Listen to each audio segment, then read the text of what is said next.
नमस्कार दोस्तों, स्वागत है आज आप सबका मेरे इस वीडियो में। आज के इस वीडियो में हम बात करेंगे रिज्यूमे के बारे में। बहुत ज्यादा लोग ऐसे थे जो कि मुझे कमेंट सेक्शन में जाकर और इवन कि मुझे पर्सनली भी पिंग करके पूछ रहे थे कि सर आप हमें अपना रिज्यूमे दे दीजिए या फिर हमें बता दीजिए कि किस तरह का फॉर्मेट हम यूज करें ताकि हमें भी इतनी ज्यादा कॉल्स आ सके। और मुझे एक्चुअली जो मैंने रिज्यूमे बनाकर रखा हुआ था, ऐसा नहीं था कि मैं एक बार में ही उसको बनाने में कामयाब हो गया था। बहुत ज्यादा गलतियां की थी और इन दी एंड में एक ऐसा रिज्यूमे बना पाया जिससे मुझे बहुत ज्यादा कंपनीज के कॉल आए। Honeywell, Morgan Stanley, JP Morgan, Autodesk, bank of America, BCG, Capgemini, KPMG, E and Y, Gartner, Genpact, Mindtree etcetera etcetera.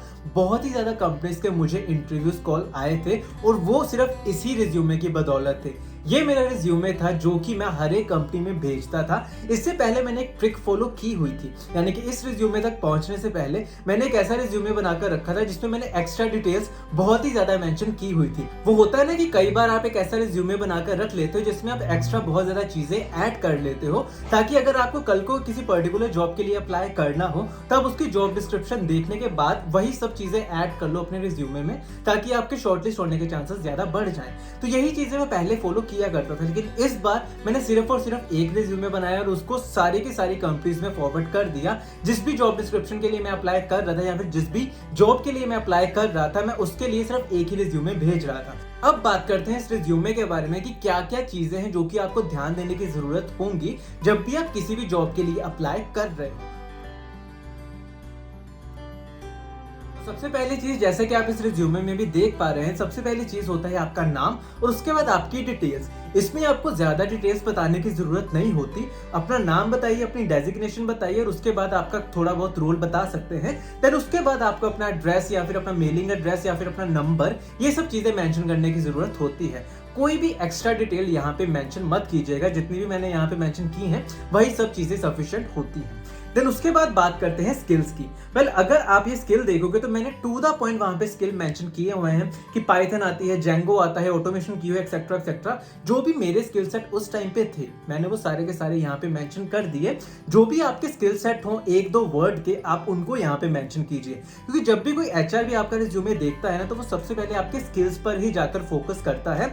वो क्या करता है कि आपके स्किल्स में कौन कौन से स्किल आपने ऐड किए हैं वो जॉब डिस्क्रिप्शन में जाकर उसको देखता है। अगर तो ज्यादा स्किल सेट मैच करते हैं तो आपको कॉल उसी दौरान आ जाती है। तो ये एक सिंपल फंडा होता है कि आप अपने स्किल सेट को हमेशा ऊपर लिखिए, ताकि जब भी कोई भी आपका रिज्यूमे देखे तो सबसे पहली नजर उसकी वहीं पे जाए। उसके बाद बात करते हैं एक्सपीरियंस की। एक्सपीरियंस में आपको प्रॉपर्ली अपनी कंपनी की डिटेल वहां पे मेंशन करनी है और वहां पर जाकर आपने क्या क्या काम किया है, आपकी कौन कौन सी रोल्स एंड रिस्पॉन्सिबिलिटीज थी, उसमें वहां पे मेंशन करना होता है। अगर आप एक फ्रेशर हो तो आप इस वाले पोर्शन को स्किप कर सकते हो, लेकिन अगर आप एक्सपीरियंस वन हो तो आपको ये सब चीजें लिखने की जरूरत होती है।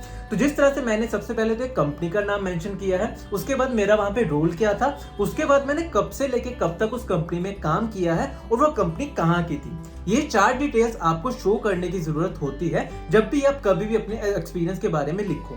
उसके बाद आपको ये चीज लिखनी होती है कि आपने वहां पर जाकर क्या क्या काम किया, आपकी रोल्स एंड रिस्पॉन्सिबिलिटीज क्या थी उस पर्टिकुलर कंपनी में। तो जिस तरह से मैंने पॉइंट बनाकर ये सब चीजें लिखी हैं, आप भी ये चीज लिख सकते हो। और एक चीज जो कि इसी में ध्यान देने की जरूरत होती है वो ये है कि जो भी आपकी करंट कंपनी होती है उसको सबसे ऊपर लिखना होता है और जो भी सबसे आपकी पुरानी कंपनी होती है उसको नीचे लिखना होता है। और इसी तरह से आपको सारी की सारी कंपनी वहां पे अपडेट करने की जरूरत होती है। देन उसके बाद बात करते हैं एजुकेशन के बारे में। तो उसके बाद मैंने एजुकेशन के कॉलम बनाकर रखा हुआ है। एजुकेशन में आप हमेशा ये चीज प्रेफर कीजिएगा कि हमेशा टेबुलर फॉर्मेट में ही डाटा सब कुछ डालिएगा। चाहे आपके अच्छे मार्क्स हो, बुरे मार्क्स हो, ज्यादा मैटर नहीं करता, लेकिन आप एक टेबुलर फॉर्म में वो सब चीजें बनाकर रखें, इसका ज्यादा अच्छे से इंपैक्ट पड़ता है। देन उसके बाद जो कि मोस्ट इंपोर्टेंट चीज होती है वो होता है आपकी प्रोजेक्ट डिटेल। अगर तो आप एक फ्रेशर हो तो आपको ये प्रोजेक्ट डिटेल अपने फ्रंट पेज पर ही मेंशन करने की जरूरत होती है, लेकिन अगर आप एक्सपीरियंस वन हो तो आप पहले पेज पे एक्सपीरियंस मेंशन कर सकते हो और इस पेज पर आकर आप अपने प्रोजेक्ट की डिटेल वहां पे मेंशन कर सकते हो। तो जिस तरह से मैंने ये सारे की सारी प्रोजेक्ट डिटेल वहां पे मेंशन की है, अभी मैं ये सारे डमी प्रोजेक्ट आपको यहाँ पे मेंशन करके दे रहा हूँ। ओरिजिनल मैं नहीं मेंशन कर सकता, लेकिन हाँ जो मेरे ओरिजिनल थे उनको भी मैंने इसी तरह से मेंशन करके रखा हुआ था।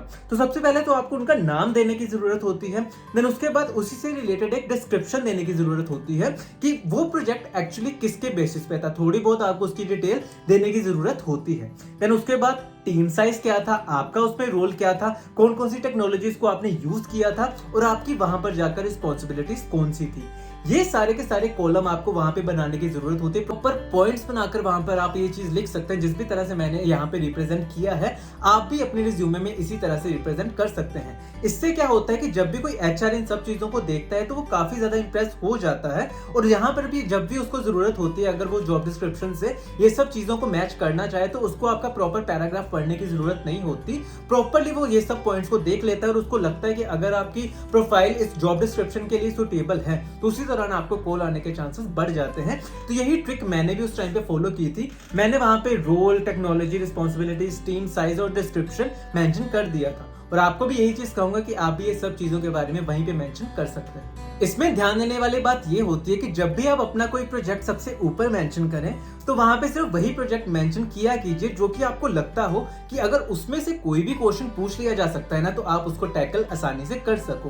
क्योंकि मेजॉरिटी ऑफ द केस में क्या होता है कि जब भी आपको कोई इंटरव्यूअर भी रिज्यूमे देखता है, वो सबसे पहले मोस्ट प्रोबेबिलिटी यही होती है कि आपका सबसे पहले वाला प्रोजेक्ट ही पूछते हैं, उन्हीं को एक्सप्लेन करने के लिए बोल दिया जाता है। तो इस चीज का हमेशा ध्यान रखा करिए कि जब भी आप कोई पहले नंबर पर प्रोजेक्ट लिखते हो, उसको हमेशा अच्छे से इलैबोरेट कर सके, और हमेशा वही प्रोजेक्ट लिखें जो कि आप 100% कॉन्फिडेंट हो कि इस पर अगर मुझसे कुछ भी पूछ लिया तो मैं बहुत अच्छे से इलैबोरेट करके बता सकता हूं। देन उसके बाद है ऑप्शनल चीजें। अगर तो आपकी जगह बच जाती है नीचे तो आप ये सब चीजें ऐड कर सकते हो, जैसे कि मैंने स्ट्रेंथ और अचीवमेंट्स के बारे में मेंशन कर दिया होता है। सबसे इंपॉर्टेंट होता है अचीवमेंट। अगर आपके पास कुछ ऐसी अचीवमेंट है जो कि आप बता सकते हो कि मैंने इस कंपनी में ये ऐसा काम किया था जिसके कारण इस कंपनी में ये फायदा हो गया था, तो वो सब चीजें बहुत ही अच्छे वे में काउंट होती हैं। तो आप ये सब चीजों के बारे में यहाँ पे मेंशन कर सकते हो। उसके बाद जो स्ट्रेंथ होती है वो बहुत ही ज्यादा ऑप्शनल चीज होती है।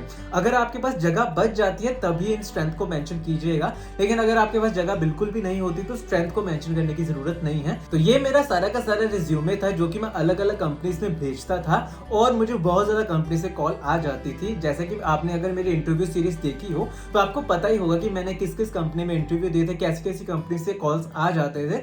तो आई होप कि जिस तरह से मैंने अपना रिज्यूमे बनाकर मुझे इतनी ज्यादा कॉल्स आ जाती थी, आई होप कि आपको भी आ जाती होंगी। और अगर आप मेरा ये फॉर्मेट फॉलो करने के बाद भी आपको कॉल्स नहीं आ रही होंगी, तो मैं आपको ये चीज कहूंगा कि मैंने एक naukri.com पर सेपरेट वीडियो बनाकर रखी थी जिसमें मैंने कुछ ऐसे ट्रिक्स के बारे में बताया था जो कि अगर आप यूज करोगे तो आपको इंटरव्यूज आने के चांसेस बहुत ज्यादा बढ़ जाते हैं। मुझे पर्सनली बहुत ज्यादा कॉल्स आ जाती थी जब मैंने वो ट्रिक्स को फॉलो किया था, और मैंने वो सारी की सारी ट्रिक्स उस वीडियो में भी बताई थी, और बहुत ज्यादा लोगों के फीडबैक भी मिले थे कि उनको भी बहुत ज्यादा कॉल्स आ रही थी वही सब ट्रिक्स अप्लाई करने के बाद। तो आई होप कि जिस तरह से मुझे कॉल्स आई थी इस रिज्यूमे या फिर जिस भी तरह से मैंने naukri.com की वो ट्रिक्स लगाई थी, आई होप कि आपको भी वो सब चीजें देखने को जरूर मिले।